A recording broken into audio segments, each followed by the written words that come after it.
Good afternoon, Manchester, and welcome to this Mancunian Matters broadcast. I'm Finn Toll, and it's Tuesday, the 12th of December. In the show today, we'll be taking you through the current news, culture, entertainment, and sport within Manchester.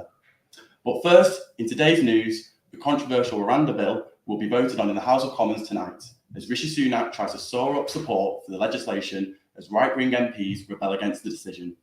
29 Conservative MPs need to reject the bill, which would be enough to defeat it at this early stage, something that has not happened since 1986. COP28 in Dubai was planned to end today, but will likely be extended to strike a deal on fossil fuels. 198 countries must agree to phase out coal, oil, and gas for there to be a deal and save the COP28 summit. Sacha Lord will once again pay for the bill of another Manchester business. This time it's Frankie's Fish Bar on Hill Lane in Blackley this Sunday. Lionesses and Manchester United goalkeeper Mary Earps is the bookmakers' favourites to be crowned Sports Personality of the Year in Salford, following her replica England shirt sold out within 5 minutes on Monday. Last week, the Northern Quarter was the catwalk for Chanel's Métier d'Art, which will be the first major luxury fashion house show in Manchester, after going to Paris, Japan, and Dakar in Senegal. But the Bohemian hub of the Northern Quarter, Thomas Street, plays centre stage to the fashion show this year. The street in the Northern Quarter will be transformed into a Chanel catwalk for their annual fashion show, the Métier d'Art. It will be set in this temporary structure behind me with of course a roof over it for the unpredictable Manchester weather. It will be the first luxury fashion house in Manchester which has been inspired by the city's musical history, and it will be set right here in the Bohemian hub of the city. They took to their social media to share that Manchester is one of the most effervescent cities of pop culture and an avant-garde one whose bands spanning all genres have changed the history of music. This is on full display with a poster for the event being designed by legendary Mancunian graphic designer Peter Saville, who's designed the Factory Records catalogue and was instrumental in designing the infamous Hacienda nightclub. New Order's bizarre love triangle was playing whilst their announcement on social media was made.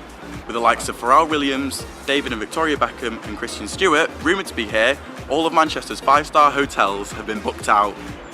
We could be seeing Timothy Chalamet having a pint of Bonington's in the Bay Horse Tavern, or Kim Kardashian getting a 3 for 5 in this and that. Either way, their star-studded lineup will be battling the freezing Mancunian weather. The annual show has previously been in Japan, France, Dakar in Senegal, and now Manchester. It will feature the latest Métier d'Art collection, which is a celebration of the fashion's houses, specialists, artisan partners, including master jewellerers, embroiderers, shoemakers, and many more.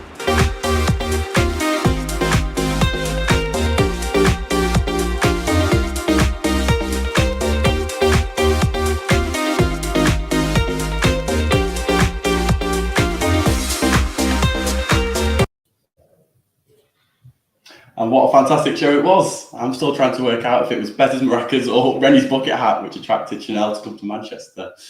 Manchester saw Hugh Grant, Tilda Swinton, Christian Stewart, H and John Cooper Clarke all within the fashion show. Music on the night was inspired by Manchester-based musicians, including artists such as The Fall, New Order, Stone Roses and Bugsy Malone. Even the Coronation Street theme tune cropped up at the end. Victorian Baths held the after party, where Scottish psychedelic rock group Primal Scream performed a surprise set. The purpose-built canopy shelter for the models to shelter from the Manchester rain has been offered to the Manchester Council to make it a permanent feature. However, with the council having to decide by only January and having to apply for a new lengthy planning permission, it seems unlikely to stay, unfortunately. Coming up into today's show, we dive in and explore the different celebrations that religious communities in Manchester have held these past few weeks. Andrea is heading down to check out how our city's different cultures come together. We'll be diving into Salford Rum for how their drinks go from the distillery to their Christmas market stall on King Street and catch up with their trading. We'll be shining a light on entertainment in Manchester with Strictly Come Dancing final, where Bury-born Leighton Williams and Ellie Leach hope to take the title, along with activities for the family to get involved in whilst the Christmas breaks are on. Then Andreas will be telling us about the major national sporting headlines, as well as the final match week of the Champions League, where Manchester United's chances of securing a place in the knockout rounds are still hung in the balance. On to Hanukkah now. Manchester has a large amount of communities, religions and cultures, and when coming to the festive period, they celebrate their religious holidays in many different ways. Andreas explored the different celebrations of Diwali, Hanukkah and Christmas. Holiday season this December here in Manchester, and we wander around the city to see how the people of the city celebrated Diwali, Hanukkah and Christmas, and what are the main differences that Mancunians have when celebrating those holidays. Diwali is the Hindu festival of light. It symbolizes the spiritual victory of light over darkness, good over evil, and knowledge over ignorance. We visited the Manchester Museum as it was transformed due to the holiday for those celebrating across Greater Manchester during the second week of November.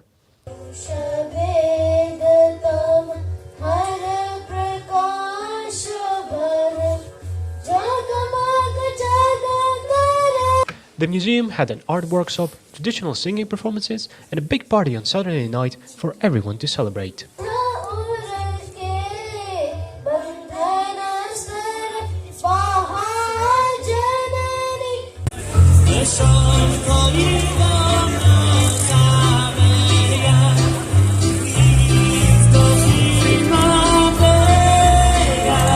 Hanukkah is one of the biggest Jewish celebrations, commemorating the recovery of Jerusalem and subsequent rededication of the Second Temple that happened in the 2nd century BCE. Hanukkah is observed for 8 nights and days and is usually observed by lighting the candles of a traditional Jewish menorah. Each night of the Hanukkah, 1 candle is lit until all 8 candles are lit together on the final night of the festival. In Manchester, public menorah lightings happen every night of Hanukkah all across Greater Manchester. We attended one of these events in Salford, where they lit the 3rd candle of the menorah and celebrated with an extensive fireworks show. The same happened one night later in the Manchester Public Library for the 4th candle, in the presence of Manchester Lord Mayor Yasmin Dar. As we look to the year ahead and look forward to friendship and peace for all of us. Thank you, guys. Despite the war in the Middle East, public menorah lightings happened as usual, although some events had to be cancelled due to safety concerns following anti-Semitism incidents in Manchester. Christmas is one of the most celebrated holidays in the world, commemorating the birth of Jesus. And in Manchester, people go out throughout December in the Christmas markets and celebrate as they prepare for a big family dinner on December 25th. So I'm now joined with Andreas in the studio. Some really exciting pictures there as well. What were some of the things that surprised you in Diwali and Hanukkah? Well, to be honest, with the events I attended, it is so good to see how different but also how similar those holidays can be, because Christmas, Hanukkah, and Diwali are all close together when it comes to their dates. Diwali was celebrated during the second week of November.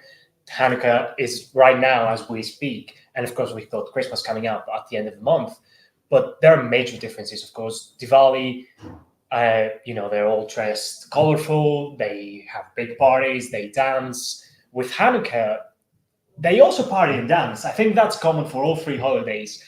But with Hanukkah, they light the menorahs, which are the candles. They light each one. There are 8 nights of Hanukkah, and they light 1 candle each night, and they celebrate all 8 nights. And then Christmas, of course, some could say that they're kind of a capitalist Christmas nowadays. But at the end of the day, people celebrate the birth of Jesus. And, they do that with big family dinners on December 25th, Boxing Day, football. We love that, that. But overall, I think all 3 have common points, but there are differences like the menorah lighting in the Hanukkah, all the colorful and dances and outfits for Diwali, and of course with Christmas, you've got the decorations, the Christmas trees, and all that. Fantastic. Well, I said you touched upon the similarities there, and I said they all like to party. I mean, that's lovely to hear. What about some of the differences that you observed as well? There is definitely a different vibe on the way people celebrate its holiday. I would say Hanukkah, people are way more, I wouldn't say respectful. They're a bit more calm when it comes, to the holiday. The only kind of thing that makes fuss around Hanukkah is the fireworks, which are, great. So we saw that a little bit in the video. With Diwali, it's the complete opposite. It's all about the festival of light. So they celebrate light, they celebrate good over evil. So they go all out. And then Christmas, I think they're both. We live today's era is people get depressed around Christmas, other really joyful around Christmas. So I would say there is a very big difference on how, like, what's people's mood, how when they celebrate those holidays. So you obviously attended Hanukkah, you attended Diwali, and while Christmas is still a few weeks ahead, you celebrate Christmas yourself. In your personal opinion, what would you say has been the favourite celebration that you've observed when going to film this package? Look, to be honest, I haven't, like, before attending those events, I hadn't attended Hanukkah events before. I had seen some Diwali celebrations over the past few years. It was quite surprising to see how people celebrate those two holidays, because, with Christmas, the Christmas markets are hard to miss. So what's Christmas like. So what's Christmas? But with Diwali, it's, again, people dance, people party. They honor all their religion, and it is you can do very, very different things to celebrate Diwali, from what I learned. And with Hanukkah, again, I think it's pretty good visually. With the fireworks, the menorahs, people eat donuts, and this is something that I found out as well. There are people handing out donuts on the celebrations, and overall the kids get presents, something like that. I wasn't sure. I'm sorry, I didn't get that clear out with the people attending, but I would say that those things were impressive to me, because some of them I saw for the first time. That's really exciting, and you almost can go around Manchester and miss Hanukkah and Diwali, but when you're in the centre of Manchester as well, it's really difficult not to miss the Christmas markets. I mean, it seems like they're everywhere at the minute. They're just getting bigger and bigger. Obviously, with the situation going on within the Middle East at the minute, was there any anti-Semitism around Hanukkah this year? Did you experience any of that when you went to the thing is, I didn't see anything. There wasn't any incidents, at least until now, in what I saw.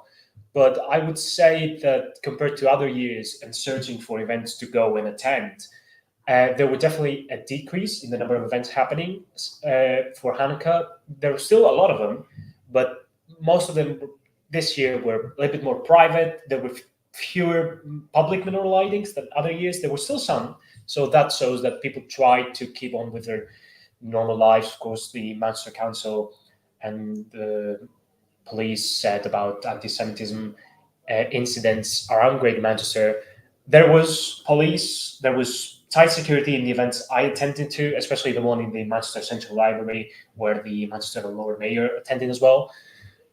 But other than that, there was tight security, but people just celebrated Hanukkah. There weren't any incidents, at least up until now, and we hope that's going to be the case for the remaining days of Hanukkah. Good. Well, I'm really positive that the anti-Semitism was kept to a low, and Manchester Council really recognised how much of an issue it is in Gaza, and that didn't affect the issues of the Hanukkah celebration.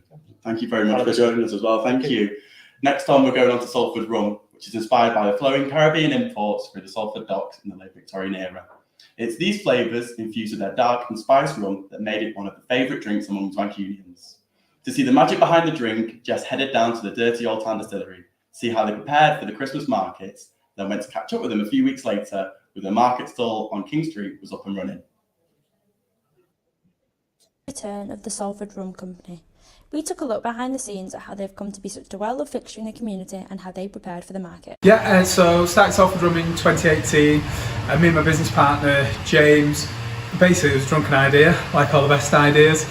So we were drinking, our wives at the time, they had all these gins to choose from, amazing range of gins, locally, nationally. And we were stuck with kind of Kraken and Sailor Jerry's rum, and we started to ask why. We thought at first maybe there was a lot of legislation around, being able to produce rum in the UK. Turned out that wasn't the case, so we decided to launch our own brand there and then. We worked with a few small batch distilleries when we launched to help us produce our products. In 2021, post-pandemic, we'd got a bit of a following, the business was growing, and we really wanted somewhere where people could come and experience the brand. So we set up our own distillery, which is here, the Dirty Old Town Distillery. So it's named after the folk song that was written about Salford as well. Yeah, sure. So the bottle is designed by a local artist called Dave Draws, who's from Manchester. So obviously, people from Manchester might recognise some of his work because it's a very iconic style but we sent him a map of Salford Docks as it was back in the early 1900s, and basically he used that to create the doodle design, and we've included the references to that Dirty Old Town song as well. So as a business, we'll do a vast majority of our business within like the 3 months lead up to Christmas, October to December. But however, both the markets, but online, direct to consumer, and through our retailers as well, and bars and restaurants. So we've got a broad kind of base of customers and sales channels, if you like. But yeah, obviously the Christmas markets is massive for us. It's local customers. They get to experience and taste the product up front before they purchase as well. It's a very small company. There's the two owners. There's Alex, the distiller, who you won't get to see on the camera, and then there's myself. So yeah, it's a very small company, and it's kind of just like small people getting a lot of work done, and as long as we're all working hard, that's how it is. So yeah, it's real fun. But I've never actually done the Christmas markets before. So I've done trade shows for other brands. I've done quite a lot of things like that. But when it comes to the Christmas period, I'm normally at the markets myself, enjoying buying it, tasting it myself. So it's going to be nice on the other side, actually really pushing into that part and seeing everyone come in and try it that way. After speaking to staff at the distillery, I headed down to the Christmas markets to see how they were getting on at the stall. Really busy, weekends especially busy. You know, if we were here on a weekend, you'd find it's kind of wall to wall people, you know, non-stop. Weekdays as well are like slow and steady. Some people like to come here when it's a bit quieter anyway. So Fridays are my favorite day, like nice kind of like buzz, good atmosphere, and yeah, getting busier. Now we're into December, like it's certainly like picking up. People are, you know, like making sure they're getting their Christmas presents in, so it's good time now. My favourite is the golden spiced, or as we call it, the original spiced. It's a Caribbean style rum, so nice and light, fruity, nutmeg, cinnamon, ginger, bit of citrus, bit of vanilla. It's my favourite because it's really easy to just sip neat. Just serve it with a bit of ice perhaps, and it's a great sipping rum. Jessica Rothwell from Mancunian Matters. That looked fantastic, and I'm now joined by Jess in the studio. I mean, just looking at that video, I wanted to try some rum. How about you then? Did you get to try some when you were down there? Yeah. Or was there any, or what did you think when you tried it as well? Oh, it was gorgeous. I don't usually drink rum, to be honest. I like a bit of a sweeter drink, but the rum was so nice. I tried the original spiced rum. First one they made, so I thought I've got to go for the original. Had it with a bit of Coke. It was amazing. Very smooth, very easy to drink. Even though I'm not a rum drinker, I'd drink it whenever I saw it. Amazing. And has that experience potentially put you onto rum maybe? If you go down to a pub next time, would you maybe get a rum, or is it just to keep off the cards? I did try it a few weeks ago, but I have to admit, and it wasn't as good. And then I saw it. I saw it in a bar somewhere near my house, and I thought, oh, I've got to get it. And it was the first time I've actually made the conscious decision to buy rum. It was great.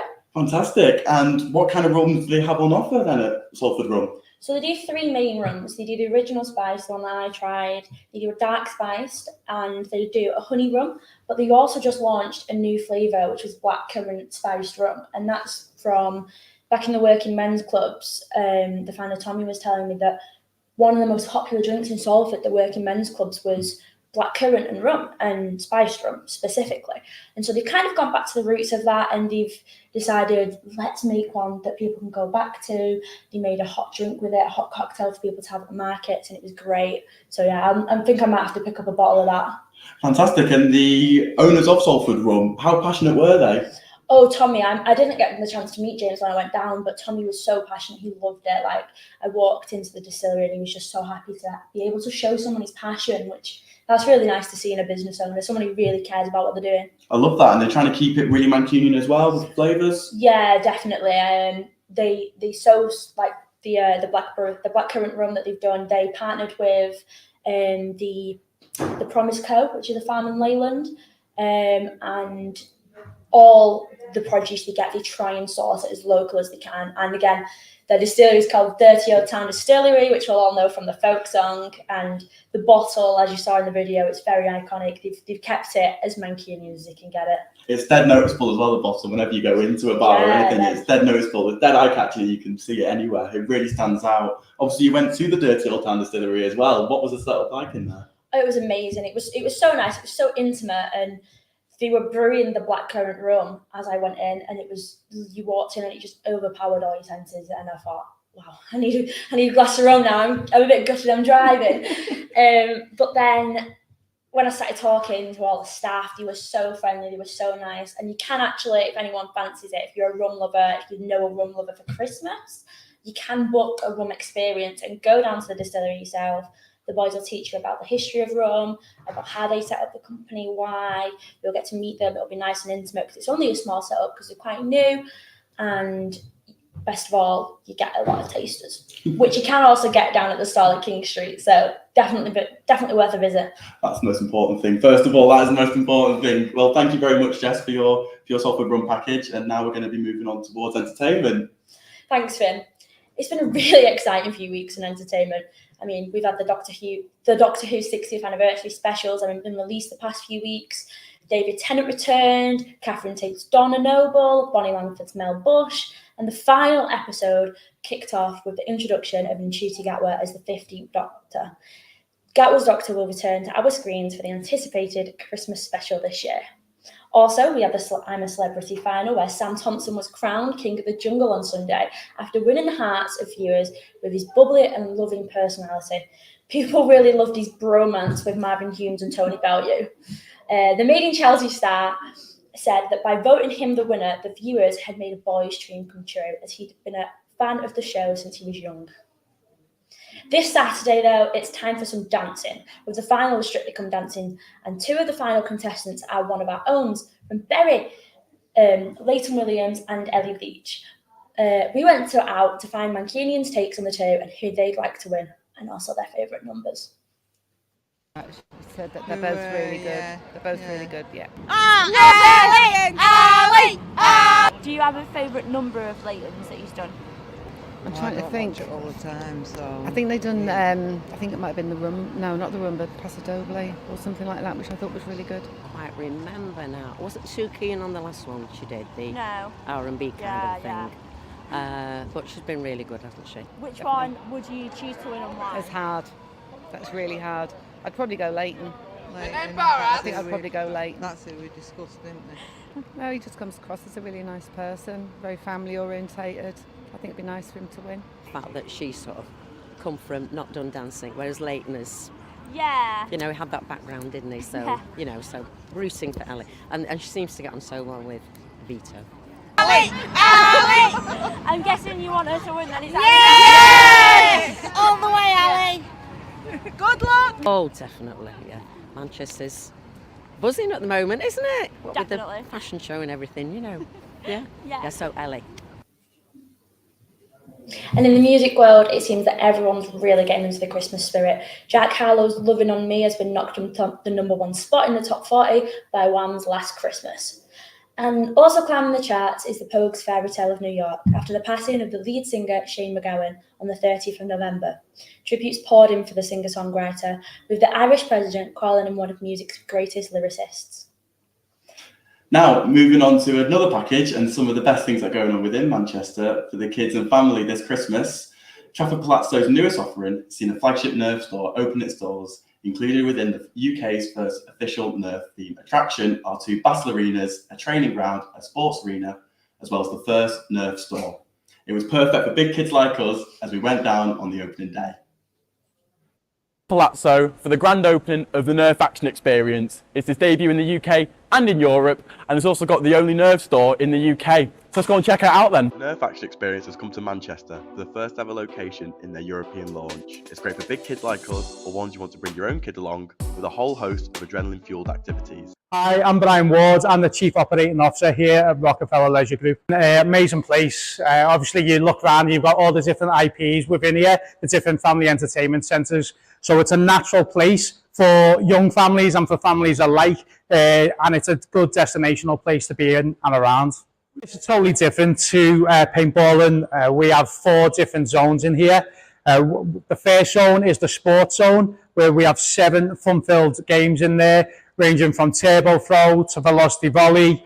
We have an interactive climbing wall, which is really, really fun, and the kids generally love that in that area. We then have 2 battle zones, one using the amazing gel fire, and which is really popular now, and we're the first to launch that using gel fire.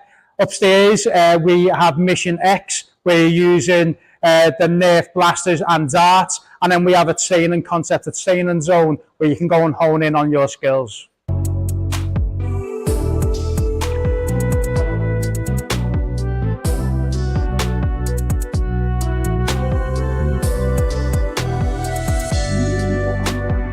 Yeah, so when we started Nerf Action Experience, it was a bit hard to gauge the demographic. We had to go from the retail sales from Hasbro, which was potentially looking at that younger demographic of 5 to 8 year olds, maybe extend it to 12. But what we've found since our launch is we've had a really good mix. So families, parents, aunties, uncles, grandparents, every single person's coming down, no matter what their age, and they're all getting involved and having so much fun here. Included in their opening is the first dedicated Nerf store in the country, specially designed blasters and the new gel fire Nerf blasters, which currently aren't in play anywhere else. Obviously this has been years of planning through our designers, through the architects, and we're really impressed and really excited from the final product. One thing I do want to touch on is the retail store. It's the only official Nerf retail store in the UK, and we've got a wide range of blasters and all the Nerf sports equipment as well.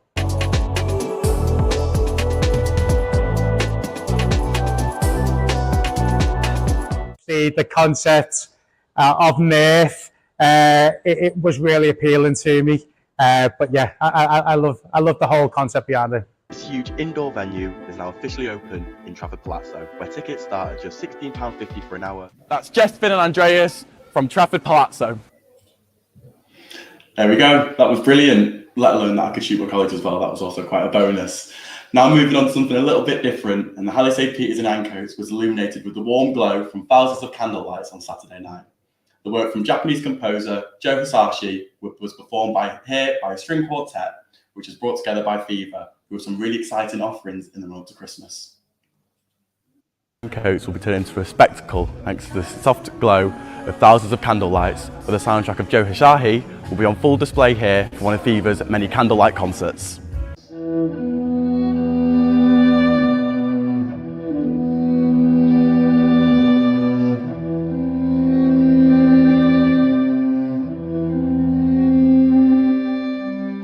The best songs from the Japanese composer Joe Hisashi will be played by the string quartet String Infusion, illuminated by the candlelight. His compositions are best known from Studio Ghibli's franchise, which have created films such as My Neighbor Totoro and Spirited Away.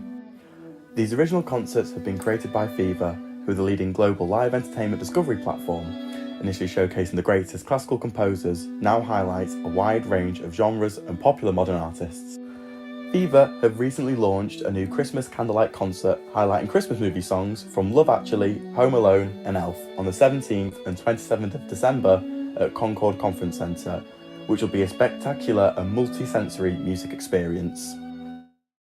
Mancunian Matters to Rhiannon Moss, the lead co-coordinator for the candlelight concerts, about the concept behind the concerts. Candlelight concerts are all about making classical music events accessible and really making them affordable to lots of different audiences. So from affordable pricing to the various music that we provide to the programmes, from Ed Sheeran to Taylor Swift to Joe Hisashi, it brings a lot of different people in, and people that wouldn't usually listen to classical music. But we are really trying to bring people throughout the year together, and like I say, with the various music with Taylor Swift, Ed Sheeran and even ABBA. We want people to come into a space that they might not usually enter, so that's why we really like to choose cathedrals or spaces that aren't really utilised necessarily every day for these sorts of events. The candlelight really just brings a really nice ambience to the space, and we want people to just be here in the moment, forget their phones and just listen to the music. It's just a really nice setting. There's a lot of work, but it's 100% worth it. There's thousands of candles and we have to turn them off by hand as well. So yeah, we've got an amazing team that work incredibly hard to make sure that the spaces are used to the maximum potential, everything is candlelit, and we are really grateful for all of the venues that we get to work with, all the different partners. Without them we couldn't put on these events, so we really, really appreciate their support.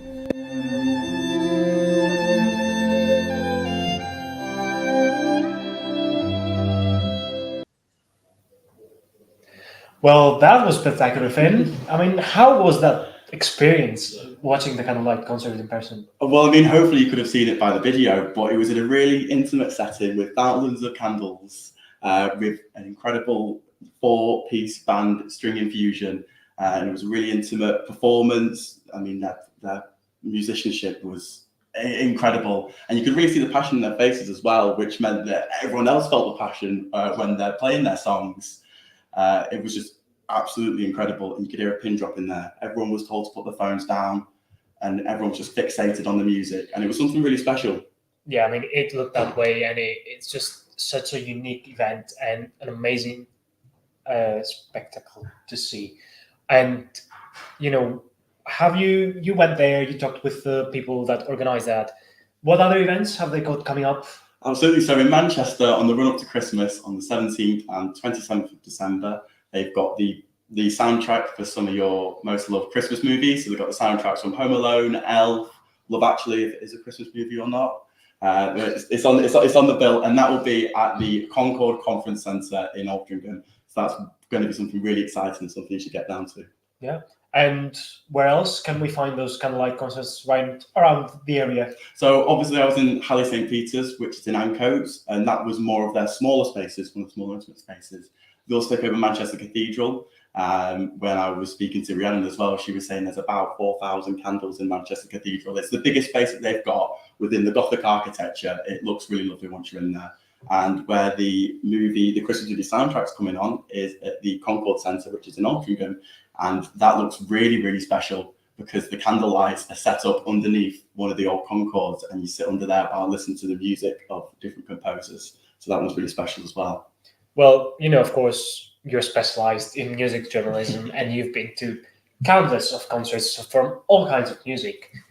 But what makes it more special, this kind of concert, to just sing any other concert with modern artists and composers? So the music venues and the music concerts that I'm more used to going to, sweaty gigs, everyone's going crazy, the people are filming on their phones. They're nice as well. They were also nice. Yeah.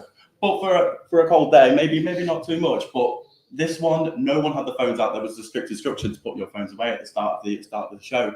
So everyone was taking it in, everyone was living in the moment. That's what, for one thing, made it really special. But also, secondly, it's not music that I would necessarily see.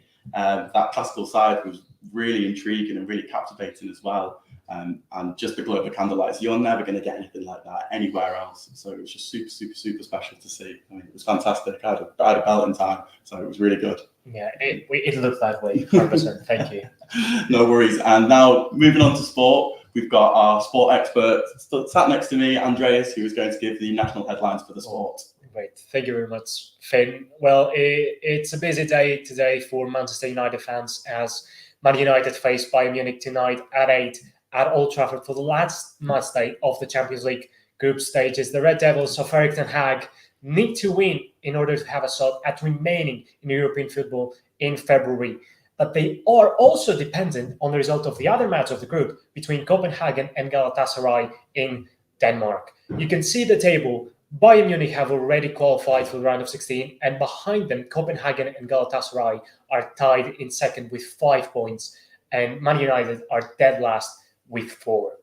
Of course, you can see here the rest of the matches from today's program. Arsenal are playing away with PSV Eindhoven at 5:45, among other matches from today's. Tomorrow we have another Champions League match day, of course, with Manchester City as they travel to Belgrade to face Red Star tomorrow night for the last match of Group G.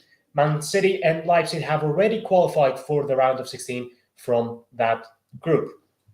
In other football news, the Turkish Football Association announced late last night the suspension until further notice of all football leagues in Turkey following an altercation in yesterday's match between Ankara-Gucu and Rizespor. Ankara-Gucu's president Faruk Koca walked onto the pitch after the final whistle blew, punched and kicked the referee of the match, and afterwards, of course, both men were escorted to the hospital. However, this morning, the Turkish Justice Minister himself announced the arrest of Koca alongside 2 other suspects from the altercation. This comes only days after Turkey's neighbor Greece suspended all fans from attending First Division matches up until February after a police officer was severely injured when fans launched a flare on him during a violent crash outside a volleyball game between Olympiacos and Panathinaikos last Thursday. In other news, the BBC announced their BBC Sports Personality of the Year award nominees, and Mary Earps leads the shortlisted nominees. The Lionesses and Manchester United goalkeeper is the favourite to win the award after leading England to the World Cup final this summer. Here you can see the rest of the nominees that feature the now retired England cricketer Stuart Broad, three-time British flat racing winner jockey Frankie Dettori, World Heptathlon champion Katarina Johnson-Thompson, Australian and US Open wheelchair champion Alfie Hewitt, and Northern Irish golfer Rory McIlroy. That has been the sport. It's a pretty exciting day. It seems incredibly exciting. All my eyes are going to be on the Manchester United game tonight, maybe behind a cushion, because I haven't got much faith. And also I saw the videos of the Turkish referee as well afterwards. Shocking scenes, and also the aftermath as well. Looked pretty well, Finn, that's the Balkans. Sometimes people live their passion for football a bit more lively than they should be, probably. Now, moving on to the weather to bring us the inevitable news that Manchester will be cold and rainy in the next few days, and if there's a hope of a white Christmas on the horizon. Here's Jess with the weather. In Greater Manchester are as cold and wet as ever. The rest of today is expected to be cloudy and overcast, with rain continuing across all 10 boroughs. But we've had a warmer day today, with highs of 10 degrees C in Manchester, Stockport and Salford and Tameside. Tonight brings lows of 5 degrees C in Oldham and 6 degrees in the rest of the county. A colder day ahead tomorrow, with highs of 7 degrees across the board, minus Oldham, with a slightly colder 6 degrees, promising a dry day with an average chance of rain at less than 10%, and a few sunny intervals at around 3 p.m. Lows of 1 degree are expected in the evening.